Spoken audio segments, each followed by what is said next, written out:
Hello to you, dear brothers and sisters. We are continuing our study today. We are in Revelation chapter 17. This chapter is full of new details and interesting details about the kingdom of the Antichrist. You know, as we advance in the scriptures from the book of Daniel to the book of Revelation, likewise more and more details are added about this kingdom of the Antichrist. And this chapter, as I've said, is full of new details. And we will need more than one day to study it. I want to begin and read from verse 1. Verses 1 through 6. And one of the 7 angels that had 7 bowls spake to me, saying, Come hither, and I will show thee the judgment of the great harlot that sitteth upon many waters, with whom the kings of the earth have committed fornication, and they that dwell on the earth were made drunken with the wine of her fornication. And he carried me away in the spirit into the wilderness, and I saw a woman sitting upon a scarlet-colored beast, full of names of blasphemy, having 7 heads and 10 horns. And the woman was arrayed in purple and scarlet, and decked with the gold and precious stones and pearls, having in her hand a golden cup full of abominations, even the unclean things of her fornication. And upon her forehead was written a name, Mystery, Babylon the Great, mother of all the harlots and the abomination of the earth. And I saw the woman drunken with the blood of the saints, and the blood of the martyrs of Jesus. And I saw her, and I wondered in great wonder. So I stopped here. So we have a description of a woman, this harlot, with all the details that I will not go into now. And she's sitting on a beast. It says a beast full of names of blasphemy, with 7 heads and 10 horns. I am going to focus on this animal now. We will continue reading in the next verses more details about this beast. And this resembles the kingdom of the Antichrist. That is our topic today. Later we will also return to this harlot and the meaning of this harlot, who she is.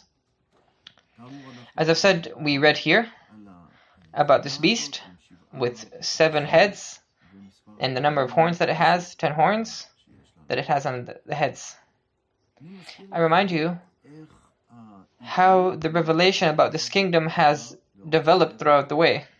In Daniel chapter 2 verses 41 and 43, we have for the first time a picture of the kingdom of the Antichrist that is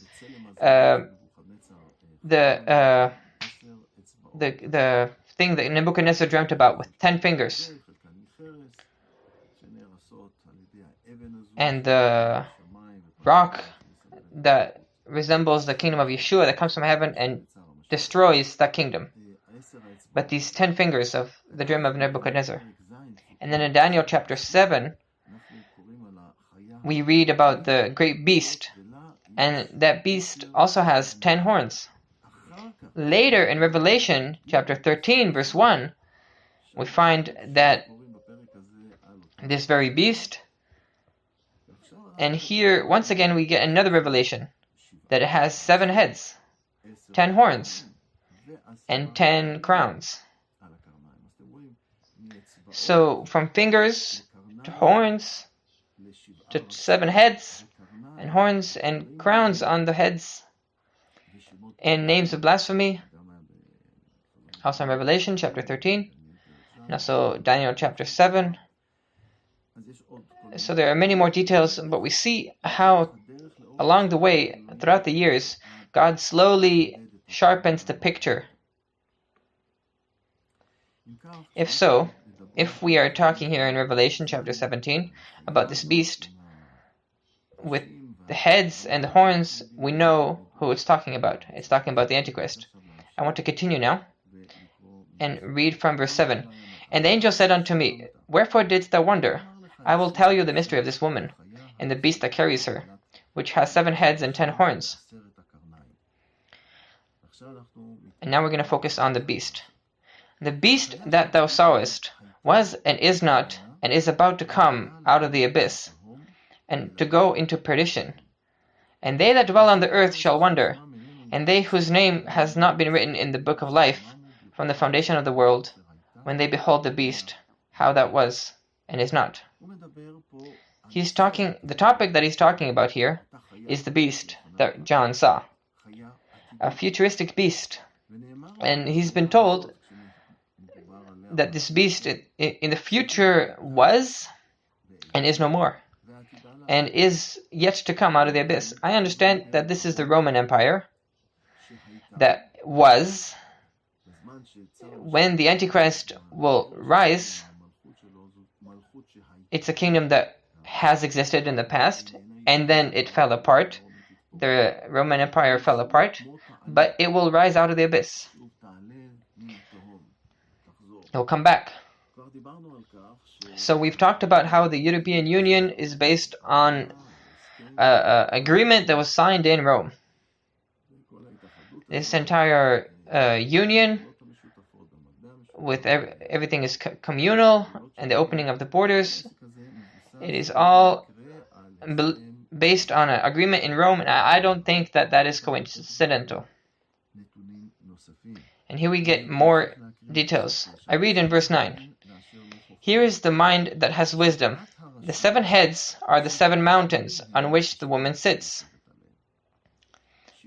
7 mountains. You know that Rome was built on 7 hills. And it is another hint to the identity of this empire. What is it based on? This woman sits on. When we talk about the woman, this great harlot, I personally see that this is the great church in Rome, and maybe also all the religions that their root is in Babylon, and it is based in the Vatican. The heart of this great harlot is in Rome, in the Vatican. So it gives us another clue. So it's the first time we get this information about it. The 7 hills. Verse 10. And they are the 7 kings. The 7 heads also resemble 7 kings. The 5 are fallen. 1 is. The other is not yet come. And when he cometh, he must continue a little while. 7. Who is it talking about? Throughout history, there have been many more than 7 kingdoms. But only 7 have ruled over the people of Israel. Beginning from Egypt, the first one, that created us, made us into slaves. And then we have Assyria, that ruled over. And then the Babylonian Empire. After that, the Persian Empire. After that, the Greek Empire of Alexander the Great. These are the 5 empires that when this prophecy was given to John, they already existed in the past. And then he adds the 6th one. The 6th one is, and that is the Roman Empire that ruled over him at the same time, over the people of Israel. And it caused the destruction of the temple, and has taken us into exile. And once we are in exile, all the empires that come afterwards don't count, because they did not rule over us as a people. We were dispersed in the diaspora all over the world. And then we have this brick. And then it says, the other one is not yet come. The other one is the futuristic empire that will rise up, and over which the Antichrist will take it over. And it must continue for a little while. His lifespan will be very short. We know that once the Antichrist will take over, it will only be 7 years. I continue to read. Verse 11. And the beast that was, and is not, is himself also an 8th, and is of the 7, and he goes into perdition. The Antichrist, as we've read in Daniel, in chapter 7, verse 8, is the small horn that grows out of the 10, and causes 3 horns to fall, and he takes over the entire empire. So we at first have the confederacy of these 10 countries that unite, and then at some point the Antichrist takes over them. So he comes out out of these 7. This empire is the 7th, and he is still considered the 8th, because it's another step in the life of this empire. It begins with the 10 countries, and later he takes over them. Causes 3 to fall, so the number changes. And he is of the 7, and he's the 8th, and he will go into perdition. Yeshua will destroy him when he descends from heaven. The Battle of Armageddon, the last war when Yeshua descends upon the Mount Olives. There are many more descriptions about this, also in Isaiah and also in Revelation, the destruction of the Antichrist. And it explicitly says in Revelation that he will be thrown into the lake of fire. I continue to read in verse 12. And the 10 horns that thou sawest are 10 kings, who have received no kingdom as yet, but they will receive authority as kings with the beast for 1 hour. It is going to take place in the future. It is still futuristic now, when I'm giving this message. And these have one mind, and they give their power and authority unto the beast.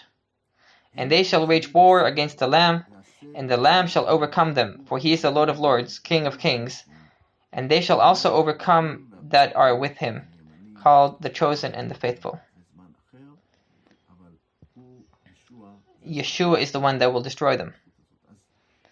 So we have more and more details about this empire of the Antichrist that will help us identify we're still not there. We're still not in the point in time.